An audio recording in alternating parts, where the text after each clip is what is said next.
अस्सलाम वालेकुम सत श्री अकाल पंजाबी प्रचार टीवी ਦੇ ਨਾਲ मैं इरफान समोर ਅਸੀਂ ਇਸ ਟਾਈਮ ਗੁਰਦੁਆਰਾ ਕਰਤਾਰਪੁਰ ਸਾਹਿਬ ਮੌਜੂਦ ਹਾਂ ਔਰ ਮੇਰੇ ਨਾਲ ਦੋ ਯਾਤਰੀ ਮੌਜੂਦ ਨੇ ਚੜ੍ਹਦੇ ਪੰਜਾਬ ਤੋਂ ਆਏ ਨੇ ਇਹਨਾਂ ਨਾਲ ਜ਼ਰਾ ਗੱਲਬਾਤ ਕਰਨੇ ਆ ਇਹਨਾਂ ਦੇ ਵਿਚਾਰ ਜਾਣਨੇ ਆ ਸਤਿ श्री अकाल जी ਵਾਹਿਗੁਰੂ ਜੀ ਕਾ ਖਾਲਸਾ ਵਾਹਿਗੁਰੂ ਜੀ ਕੀ ਫਤਿਹ। ਆਂਟੀ ਜੀ ਕੀ ਨਾਮ ਆ ਆਪਣਾ? ਜਤਿੰਦਰ ਕੌਰ ਵੀ ਮੈਂ ਸਾਰੀ ਸੰਗਤ ਨੂੰ ਵੀ ਅੱਜ ਗੁਰੂ ਗੋਬਿੰਦ ਸਿੰਘ ਦੇ ਜਨਮ ਆਗਮਨ ਤੇ ਵੀ ਲੱਖ ਲੱਖ ਵਧਾਈ ਦਿੰਦੀ ਆ। ਸਾਰੀ ਸੰਗਤ ਖੁਸ਼ ਰਵੇ, ਸਰਬੱਤ ਦਾ ਭਲਾ ਕਰੇ, ਬੱਚਿਆਂ ਨੂੰ ਗੁਰਸਿੱਖੀ ਜੀਵਨ ਚੜ੍ਹਦੀਆਂ ਕਲਾ ਬਖਸ਼ੇ ਵੀ ਇਹੀ ਮੇਰੀ ਅਰਦਾਸ ਆ। ਬਾਬਾ ਅਰਦਾਸ ਜ਼ਰੂਰ ਸੁਣੇ ਸਭ ਦੀ ਵੀ ਬੱਚਿਆਂ ਨੂੰ ਗੁਰਸਿੱਖੀ ਜੀਵਨ ਦੇਵੇ। ਆਂਟੀ ਜੀ ਤੁਹਾਡਾ ਕੀ ਨਾਮ ਹੈ? एकता अच्छा दोनों सिस्टर्स हो? ਨਨਾਣ ਭਰਜਾਈ अच्छा ननान भरजाई ननान कौन है और भरजाई कौन? ये ननान है। अच्छा कौन किन्नू लैके इत्थे आया? ਸਾਨੂੰ ਮੇਰੀ ਭਤੀਜੀ ਲੈ ਕੇ ਆਈ ਆ कौन? ਪੂਜਾ ਜਿਹੜੀ अच्छा अच्छा अच्छा ਹਾਂ। ठीक ਉਹਨਾਂ है ਨੇ ਸਾਰੀ ਬੁਕਿੰਗ ਕਰਾਈ ਸੀ हम्म। ਤੇ ਮੈਂ ਤੇ ਕੈਨਸਲ ਕਰ ਦਿੱਤਾ। ਉਧਰ ਪੰਜਾਬ ਦੇ ਵਿੱਚ ਕਰੋਨਾ ਬਹੁਤ ਜ਼ਿਆਦਾ ਸੀ ਅੱਛਾ। ਕਿਉਂਕਿ ਉਦੋਂ ਜਹਾਜ਼ ਉਤਰਿਆ ਇਟਲੀ ਤੋਂ ਤੇ ਸਾਰੇ ਜਿਹੜੇ ਬੰਦੇ ਸੀ ਕਰੋਨੇ ਦੇ ਨਿਕਲੇ। ਮੈਂ ਕਿਹਾ ਮੈਂ ਕੈਨਸਲ ਕਰ ਦੇਣੀ, ਜੇ ਕਰੋਨਾ ਨਿਕਲਿਆ 13 ਦਿਨ ਮੈਨੂੰ ਕਮਰੇ 'ਚ ਬੰਦ ਰਹਿਣਾ ਪੈਣਾ ਜਾਂ ਤੇ ਇਸ ਕਰਕੇ ਮੈਂ ਜਾਂਦੀ ਨਹੀਂ। ਫਿਰ ਗੁਰੂ ਮਹਾਰਾਜ ਗੁਰੂ ਗੋਬਿੰਦ ਸਿੰਘ ਜੀ ਨੇ ਦਰਸ਼ਨ ਦੇ ਦਿੱਤੇ ਨੇ। ਸ਼ੁਕਰਾਨਾ, ਧੰਨਵਾਦ, ਬਹੁਤ ਬਹੁਤ ਧੰਨਵਾਦ। बहुत खुशी हुई। नहीं तो ऐसा स्थान ते आने ਲਈ ਵੀ ਕਰੋਨਾ ਤੋਂ ਡਰ ਰਹਿ ਸੋ ਕਿਉਂਕਿ ਕਰੋਨਾ ਜੇ ਨਿਕਲ ਆਇਆ ਵੀ ਪੋਜ਼ਿਟਿਵ ਨੈਗੇਟਿਵ ਜੋ ਵੀ ਹੈਗਾ ਤਾਂ ਫਿਰ ਨਹੀਂ ਨਹੀਂ ਜੀ ਸਾਡੇ ਦਿਲ ਬਹੁਤ ਖੁੱਲੇ ਨੇ, ਬਹੁਤ ਵੱਡੇ ਨੇ। ਤੁਸੀਂ ਆਓ, ਮੋਸਟ ਵੈਲਕਮ। ਤੇ ਕਿੰਜ ਲੱਗਾ ਇੱਥੇ ਆ ਕੇ? ਖਾਲਸੇ ਦੇ ਵੀ ਚੜ੍ਹਦੀ ਕਲਾ ਆ, ਬਹੁਤ ਦਿਲ ਵੱਡੇ ਨੇ ਵੀ। ਬਿਲਕੁਲ ਜੀ ਕਾ ਤੇ ਕਿੱਦਾਂ ਲੱਗਾ ਇੱਥੇ ਆ ਕੇ? ਬਹੁਤ ਅੱਛਾ ਲੱਗਾ, ਬਹੁਤ ਜ਼ਿਆਦਾ। ਗੁਰੂ ਨਾਨਕ ਨੇ ਬੜੀ ਕਿਰਪਾ ਕੀਤੀ ਆ। ਅੱਜ ਗੁਰੂ ਗੋਬਿੰਦ ਸਿੰਘ ਜੀ ਦਾ ਦਿਨ ਆ ਵੀ ਮੈਨੂੰ ਬਹੁਤ ਖੁਸ਼ੀ ਆਵੇ। 10ਵੇਂ ਪਿਤਾ ਦੀਆਂ ਵੀ ਖੁਸ਼ੀਆਂ ਦਿੱਤੀਆਂ ਉਹਨਾਂ ਨੇ ਵੀ ਤੇ ਗੁਰਸਿੱਖੀ ਜੀਵਨ ਬੱਚਿਆਂ ਨੂੰ ਦੇਵੇ। ਆਂਟੀ ਜੀ ਤੁਸੀਂ ਕੀ ਕਹੋਗੇ? बहुत खुशी हुई ਇੱਥੇ ਆਣ ਕੇ। ਬੜਾ ਹੀ ਦਿਲ ਕਰਦਾ ਸੀਗਾ ਵੀ ਵੇਖਣ ਜਾਈਏ ਗੁਰੂ ਨਾਨਕ ਦੇਵ ਜੀ ਦਾ, ਪਰ ਬਹੁਤ ਖੁਸ਼ੀ ਹੋਈ ਹੈ। ਅਸੀਂ ਕਰੋਨਾ ਤੋਂ ਨਹੀਂ ਡਰੇ।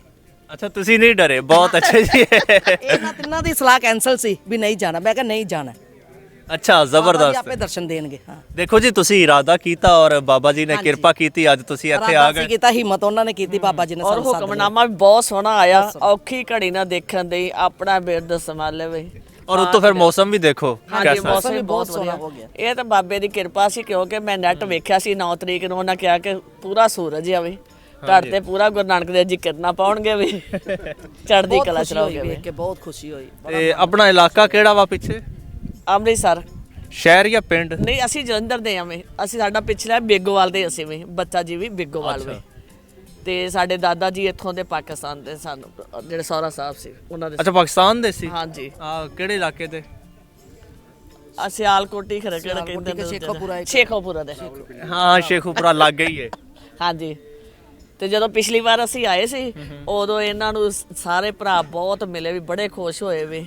ਬੜਿਆਂ ਨੇ ਫੋਟੋਆਂ ਖਿਚਾਈਆਂ। ਸਰਦਾਰੇ ਬਹੁਤ ਉੱਚੇ ਲੰਮੇ 6 ਫੁੱਟ ਦੇ ਸੀ, ਬਹੁਤ ਖੁਸ਼ ਹੋਏ ਵੀ ਸਾਰੇ ਭਰਾ। ਅੱਛਾ ਜੀ। ਤੇ ਉੱਥੇ ਪਿੱਛੇ ਕਦੇ ਗਏ ਨਹੀਂ ਜਾਂ ਹਾਂ ਜਾਣ ਦਾ ਗਏ ਕੋਈ plan ਨਨਕਾਣਾ ਨਹੀਂ ਕੀਤਾ? ਸਾਹਿਬ ਜਦੋਂ ਅਸੀਂ ਵੀ ਪਾਲਕੀ ਸਾਹਿਬ ਲੈ ਕੇ ਆਏ ਸੀ। ਸ਼ਰਨਾ ਦੇ ਦਿੱਲੀ ਤੋਂ ਆਈ ਸੀ ਉਦੋਂ ਅਸੀਂ ਨਾਲ ਇਹ ਗੁਰੂ ਮਹਾਰਾਜ ਨੇ ਇੰਨੀ ਕਿਰਪਾ ਕੀਤੀ ਵੀ ਬੜੀਆਂ ਖੁਸ਼ੀਆਂ ਬਖਸ਼ੀਆਂ। ਉਹ ਦਿਨ ਨਹੀਂ ਭੁੱਲਦੇ ਵੇ। ਬੜੀਆਂ ਯਾਤਰਾ ਕੀਤੀਆਂ ਪਰ ਉਹ ਦਿਨ ਨਹੀਂ ਭੁੱਲਦੇ ਵੇ। ਤੇ ਉਹ ਸ਼ੇਖੂਪੁਰੇ ਉੱਥੇ ਆਪਣੇ ਪੁਰਾਣੇ ਪਿੰਡ ਗਏ ਸੀ? ਮੈਂ ਨਹੀਂ ਸੀ ਗਈ, ਇਹ ਗਏ ਸਨ ਪਹਿਲਾਂ ਉੱਥੇ। ਅੱਛਾ ਠੀਕ ਹੈ। ਤੇ ਤੁਹਾਡਾ ਫਸਟ ਟਾਈਮ ਆਉਣ ਹੋਇਆ? हाँ जी, ਸਹੀ। ਹਾਂਜੀ, ਹਾਂਜੀ। ਤੇ ਉਧਰ ਪਾਕਿਸਤਾਨ ਅੱਗੇ ਨਹੀਂ ਗਏ ਨਨਕਾਣਾ ਸਾਹਿਬ? अजे नहीं गए। ਹੈ ਕੋਈ ਪਲਾਨ? हाँ जी, बनावांगे प्रोग्राम जरूर। ਪਾਕਿਸਤਾਨੀ ਲੋਕੀ ਕਿਦਾਂ ਦੇ ਲੱਗੇ? बहुत अच्छे ने, ਕੋਈ ਗੱਲਬਾਤ ਹੋਈ? बड़े प्यार नाल मिलदे ਇਕੱਠੇ ਰਹਿੰਦੇ ਰਹੇ, ਇਕੱਠੇ ਬਹਿੰਦੇ ਰਹੇ ਵੀ, ਬਹੁਤ ਪਿਆਰ ਇਕੱਠਾ ਨਾਲ ਖਾਣਾ ਮਿਲਦੇ ਖਾਂਦੇ ਰਹੇ ਵੀ। ਬਹੁਤ ਹੁਣ ਇੱਜ਼ਤ ਉੱਥੇ ਵੀ ਕਰਦੇ ਜਿਹੜੇ ਨੇ। ਪਾਕਿਸਤਾਨੀ ਹੈਗੇ ਨੇ ਸਾਡੀ ਦੁਕਾਨਾਂ ਤੇ ਲੱਗੇ ਨੇ ਸੇਲਮੈਨ ਵੀ। ਕਿੱਥੇ? ਜਲੰਧਰ ਅੱਛਾ ਉੱਥੇ ਵੀ ਪਾਕਿਸਤਾਨੀ ਹੈਗੇ? ਵਾਧੂ ਦੇ ਉੱਥੇ ਬਹੁਤ ਦੁਨੀਆ ਹੈ। ਉੱਥੇ ਸਾਡਾ ਸਾਰਾ ਕੰਮ ਹੀ ਕੱਪੜੇ ਦਾ ਜਾਂ ਤੇ ਉਹ ਸਾਰਾ ਵੀ ਪਾਕਿਸਤਾਨੀ ਹੋਏ ਸੇਲਮੈਨ ਕਰਦੇ ਨੇ, ਕਢਾਈਆਂ ਕੱਢਦੇ ਨੇ ਵੀ। ਅੱਛਾ। ਹਾਂਜੀ, ਲਖਨਊ ਜਾਂਦੇ ਨੇ, ਸੂਰਤ ਜਾਂਦੇ, ਸਾਰੇ ਪਾਕਿਸਤਾਨੀ ਨੇ ਭਰਾ ਵੀ। ਅੱਛਾ ਹਾਂਜੀ ਠੀਕ ਹੈ। ਸਾਰਿਆਂ ਦੀ ਰੋਟੀ ਬੇਟੀ ਸਾਰਿਆਂ ਦੀ ਇੱਕ ਸਾਹ ਸੀ। ਆ ਕੁਦਰਤੀ ਪੰਜਾਬ ਹਿੰਦੁਸਤਾਨ ਪਾਕਿਸਤਾਨ ਬਣ ਗਿਆ। ਕਿਤੇ ਕਿਰਪਾ ਕਰੇਗਾ ਵੀ। ਅਰਦਾਸ ਬੇਨਤੀ ਹੁੰਦੀ ਹੈ ਰੋਜ਼ ਵੀ, ਕਰੋੜਾਂ ਗੁਰਦੁਆਰਿਆਂ ਦੇ ਵਿੱਚ ਵੀ ਨਨਕਾਣਾ ਸਾਹਿਬ ਦੇ ਦਰਸ਼ਨ ਦੇਵੋ ਵੀ। ਹੁਣ ਕਰਤਾਰਪੁਰ ਸੇ ਦੇ ਦਿੱਤੇ ਨੇ ਬਾਬਾ ਜੀ ਨੇ, ਤੇ ਨਨਕਾਣਾ ਸਾਹਿਬ ਦੇ ਵੀ ਜ਼ਰੂਰ ਦੇਣਗੇ ਵੀ। ਜ਼ਰੂਰ ਜੀ ਜ਼ਰੂਰ। ਹਾਂਜੀ। ਤੇ ਆਂਟੀ ਜੀ ਤੁਸੀਂ ਕਹਿ ਰਹੇ ਸੀ ਕਿ ਮੈਨੂੰ ਤੇ ਬੋਲਣਾ ਨਹੀਂ ਆਉਂਦਾ, ਕੀ ਗੱਲ ਕਰਾਂਗੀ? ਤੁਸੀਂ ਮਾਸ਼ਾਅੱਲਾ ਬਹੁਤ ਅੱਛਾ ਬੋਲ ਰਹੇ ਹੋ। ਨਹੀਂ ਮਾਸ਼ਾਅੱਲਾ ਬਹੁਤ ਅੱਛਾ ਬੋਲ ਰਹੇ ਨੇ। ਮਾਲਕ ਨੇ ਬੜੀ ਕਿਰਪਾ ਕੀਤੀ ਮੇਰੇ ਤੇ। ਮੈਨੂੰ ਦੁੱਖ ਬਹੁਤ ਆਏ ਜ਼ਿੰਦਗੀ ਦੇ ਵਿੱਚ, ਪਰ ਗੁਰੂ ਨਾਨਕ ਦੇਵ ਜੀ ਨੇ ਮੈਨੂੰ ਇਸ ਤਰ੍ਹਾਂ ਕੱਢਿਆ ਜੇ ਮੱਖਣ ਦੇ ਵਿੱਚੋਂ ਵਾਲ ਕੱਢ ਕੇ ਵੀ ਵਾਹ ਜੀ, ਰੱਖਦਾ। ਕਿਆ ਮੇਰੀ ਬਾਤ ਹੈ। ਇੱਕ ਅੱਖ ਨਹੀਂ ਹੈਗੀ, ਮੈਂ ਇੱਕ ਅੱਖ ਦੇ ਨਾਲ ਵੀ ਬਾਬੇ ਦੀ ਕਿਰਪਾ ਨਾਲ ਸਾਰੇ ਦਰਸ਼ਨ ਕਰ ਲਏ ਨੇ ਵੀ। ਪਾਕਿਸਤਾਨ ਵਿੱਚ ਤੇ ਨਨਕਾਣਾ ਸਾਹਿਬ ਦੇ ਗਈ ਆ, ਬਹੁਤ ਦੁੱਖ ਤਕਲੀਫਾਂ ਆਈਆਂ, ਬਾਬੇ ਨੇ ਬੜੀ ਸ਼ਕਤੀ ਦਿੱਤੀ ਆ, ਆਪਣਾ ਮਿਹਰ ਭਰਿਆ ਹੱਥ ਰੱਖਿਆ ਸਿਰ ਤੇ ਵੀ। ਹੁਣ ਵੀ ਅਰਦਾਸ ਬੇਨਤੀ ਕੀਤੀ ਅੱਛਾ ਆ ਆਂਟੀ ਨਾਲ। ਜੀ, ਆਖਿਰ ਤੇ ਜਿਹੜੇ ਲੋਕੀ ਤੁਹਾਨੂੰ ਦੇਖ ਰਹੇ ਨੇ ਉਹਨਾਂ ਨੂੰ ਕੋਈ ਮੈਸੇਜ ਦੇਣਾ ਚਾਹੋਗੇ? ਕੀ ਦਵਾਂ ਇਹ ਮੈਸੇਜ ਹੈ ਜੇ ਕਿ ਵਾਹਿਗੁਰੂ ਚੜ੍ਹਦੀ ਕਲਾ ਚ ਰਹਿਣ ਵੀ, ਖੁਸ਼ ਰਹਿਣ ਵੀ ਸਭ ਵੀ, ਤੰਦਰੁਸਤੀ ਆ ਮਾਲਕ ਦਾ, ਤੰਦਰੁਸਤੀ ਵਰਗੀ ਕੋਈ ਚੀਜ਼ ਨਹੀਂ ਗੀ ਵੀ।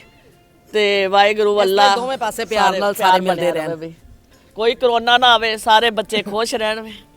ਸਾਰੇ ਵਿਊਅਰਸ ਟਾਈਮ ਬੜਾ ਸ਼ਾਰਟ ਵਾ। ਆਂਟੀ ਜੀ ਬਹੁਤ ਅੱਛੀਆਂ ਗੱਲਾਂ ਕਰ ਰਹੇ ਨੇ, ਬਹੁਤ ਪਿਆਰੀਆਂ ਗੱਲਾਂ ਕਰ ਰਹੇ ਨੇ, ਦਿਲ ਕਰ ਰਿਹਾ ਬੈਠੇ ਬਸ ਸੁਣਦੇ ਰਹੀਏ, ਲੇਕਿਨ ਇਹਨਾਂ ਨੇ ਜ਼ਾਹਿਰ ਹੈ ਦਰਸ਼ਨ ਵੀ ਕਰਨਾ ਹੈ, ਮਾਰਕੀਟ ਵੀ ਵਿਜ਼ਿਟ ਕਰਨੀ ਹੈ, ਟਾਈਮ ਬਹੁਤ ਸ਼ਾਰਟ ਹੈ, ਲਿਹਾਜ਼ਾ ਇਹਨਾਂ ਨੂੰ ਅਸੀਂ ਇਜਾਜ਼ਤ ਦਿੰਦੇ ਹਾਂ। ਮੈਨੂੰ ਤੁਸੀਂ ਇਜਾਜ਼ਤ ਦਿਓ, ਰੱਬ ਰਾਖਾ। ਖੁਸ਼ ਰਹੋ ਬੱਚੇ।